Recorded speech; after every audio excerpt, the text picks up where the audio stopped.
бе, днес ще ви покажа как да свалите Майнкрафт Pocket Edition.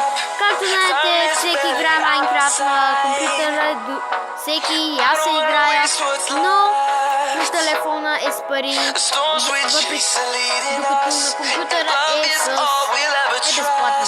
Така, първо трябва да се изтеглите това приложение Aptoide. Влизате в Google и пишете името на Aptoide.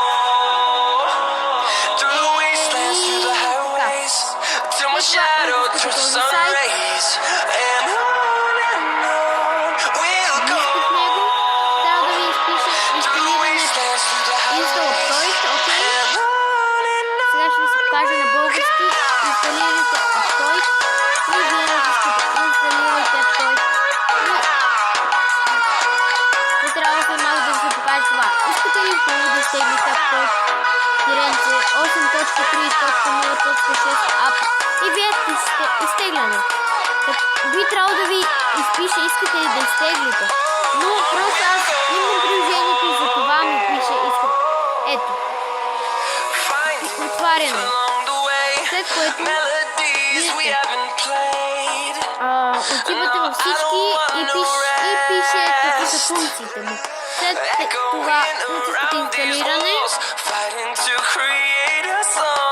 Извинявам се за това чакане, но ще бъде доста дълго и ние сме много се извинявам.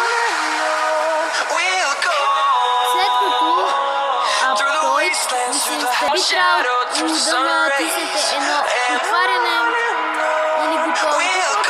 Ако искате да влезете в този момент, в който искате отваряне. Ако искате просто да си го имате и да си влизате както искате, натискате готово, и когато натиснете отваряне, пак ще го имате. Така. Много се съжалявам за това чакане, но ето, вече е готово. Както ви казах, ще натискаме отваряне. Сега би трябвало да влезем в самия Aptoide.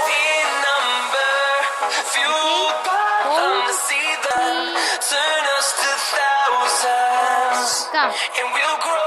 Отивате в картачката, пишете Майнкрафт. Ето я и Майнкрафта. Open. И това искам да ви кажа, че би трябвало да ви изпише инстал, но просто аз, защото я имам. Сега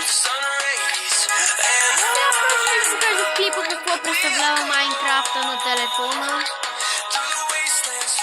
И мисля клипа да свършва.